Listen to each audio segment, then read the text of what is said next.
ਆਛੂ ਅਸਲ ਦੇ ਵਿੱਚ ਆਛੂ ਨਹੀਂ ਹੁੰਦਾ, ਇਹਦੀ ਇੱਕ ਫੁੱਲ ਫਾਰਮ ਹੁੰਦੀ ਹੈ ਆਟੋਸੋਮਲ ਡੋਮੀਨੈਂਟ ਕੰਪੈਲਿੰਗ ਹੈਲੀਓ ਆਫਥੈਲਮਿਕ ਆਊਟਬਰਸਟ। ਇਹ ਸਾਇੰਟੀਫਿਕ ਟਰਮ ਹੈ ਆਛੂ ਦੀ, ਜਿਹਨੂੰ ਅਸੀਂ ਕਹਿੰਦੇ ਆਛੂ ਆਛੂ ਆਛੂ ਕਰਦਾ। ਅਸਲ ਦੇ ਵਿੱਚ ਹੋਰ ਵੀ ਬੜੀਆਂ ਮਨੋਰੰਜਕ ਗੱਲਾਂ ਨੇ ਸਾਡੀ ਛਿੱਕ ਦੇ ਬਾਰੇ, ਜਿਹੜੀਆਂ ਸਾਨੂੰ ਹਾਲੇ ਤੱਕ ਪਤਾ ਨਹੀਂ ਚੱਲੀਆਂ। ਸਾਇੰਸ ਨੂੰ ਤੇ ਹਜੇ ਤੱਕ ਇਹ ਵੀ ਨਹੀਂ ਪਤਾ ਚੱਲਦਾ ਕਿ ਇਹ ਨਿੱਛ ਕਿਉਂ ਮਾਰਦੇ ਆ।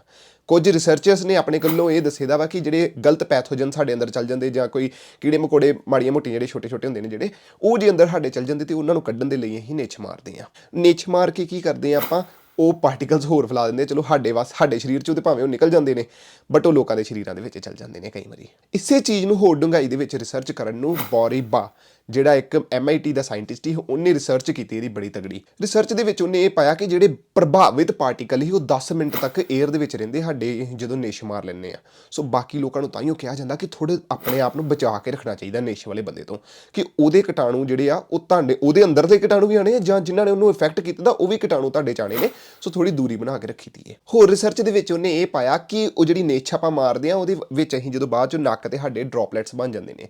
ਅਸਲ ਦੇ ਵਿੱਚ ਇਹ ਸਾਡੇ ਲੰਗਸ 'ਚੋਂ ਜਦੋਂ ਗਰਮ ਹਵਾ ਆਉਂਦੀ ਹੈ ਤੇ ਬਾਹਰ ਦਾ ਜਿਹੜਾ ਤਾਪਮਾਨ ਹੈ ਉਹ ਠੰਡਾ ਹੁੰਦਾ, ਉਹਨਾਂ ਦੇ ਨਾਲ ਮਿਲ ਕੇ ਕੰਡੈਂਸ ਹੋ ਜਾਂਦੀ ਹੈ ਇੱਥੇ, ਤੇ ਸਾਡੇ ਇੱਥੇ ਨਲੀ ਵਗਣ ਲੱਗ ਪੈਂਦੀ, ਜਿਹੜੀ ਨਲੀ ਵਰਗੀ ਨਹੀਂ ਹੁੰਦੀ ਬਟ ਵੱਖਰੇ ਡ੍ਰੌਪਲੇਟਸ ਬਣਨੇ ਸ਼ੁਰੂ ਹੋ ਜਾਂਦੇ। ਸਰਦੀਆਂ 'ਚ ਇਹ ਆਮ ਵਗਦਾ ਹੈ ਨੱਕ ਸਾਡਾ। ਹੋਰ ਵੀ ਸਾਡੇ ਸਰੀਰ ਦੇ ਵਿੱਚ ਬੜੀਆਂ ਮਨੋਰੰਜਕ ਚੀਜ਼ਾਂ ਨੇ ਜਿਨ੍ਹਾਂ ਨੂੰ ਅਸੀਂ ਐਕਸਪਲੋਰ ਨਹੀਂ ਕਰ ਪਾਏ ਹਜੇ ਤੱਕ। ਬੜਾ ਔਖਾ ਵਾ ਚੀਜ਼ਾਂ ਨੂੰ ਐਕਸਪਲੋਰ ਕਰਨਾ, ਸੋ ਸਾਇੰਸ ਕੋ ਹਜੇ ਤੱਕ ਇਹ ਵੀ ਨਹੀਂ ਐਕਸਪਲੋਰ ਹੋਇਆ।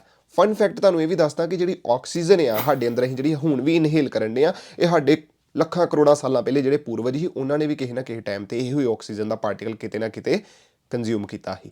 ਸੋ ਅਸੀਂ ਉਹਨਾਂ ਨੂੰ ਹੀ ਕੰਜ਼ਿਊਮ ਕਰਦੇ ਪਏ ਹਾਂ ਇੱਕ ਹਿਸਾਬ ਦੇ, ਪੁਰਾਣੀ ਆਕਸੀਜਨ ਨੂੰ ਹੀ। ਇਹੋ ਹੀ ਪਰਮਾਤਮਾ ਦੀ ਉਸਤਤ ਹੈ। ਪਰਮਾਤਮਾ ਨੇ ਸਾਨੂੰ ਸਰੀਰ ਦਿੱਤੇ ਤਾਂ ਜਿਹਨੂੰ ਅਸੀਂ ਹਲੇ ਤੱਕ ਬੋਝ ਹੀ ਨਹੀਂ ਪਾਏ ਕਿ ਇਹਦੇ ਅੰਦਰ ਚੱਲਦਾ ਕੀ ਪਿਆ ਵਾ। ਤੇ ਜੇਕਰ ਅਸੀਂ 1-2% ਪਾ ਕੇ ਇੰਨੀ ਤਰੱਕੀ ਕਰ ਸਕਦੇ ਹਾਂ ਤੇ ਸਮਝੋ ਅਸੀਂ ਸਾਰੇ ਇਕੱਠੇ ਮਿਲ ਜੁਲ ਕੇ ਰਹੀਏ ਤੇ ਅਸੀਂ ਸਾਰੀਆਂ ਚੀਜ਼ਾਂ ਨੂੰ ਜਦੋਂ ਐਕਸਪਲੋਰ ਕਰਨਾ ਸ਼ੁਰੂ ਕਰ ਦਈਏ ਤੇ ਅਸੀਂ ਕਿੱਥੇ ਦੇ ਕਿੱਥੇ ਪਹੁੰਚ ਸਕਦੇ ਹਾਂ। Thank you so much.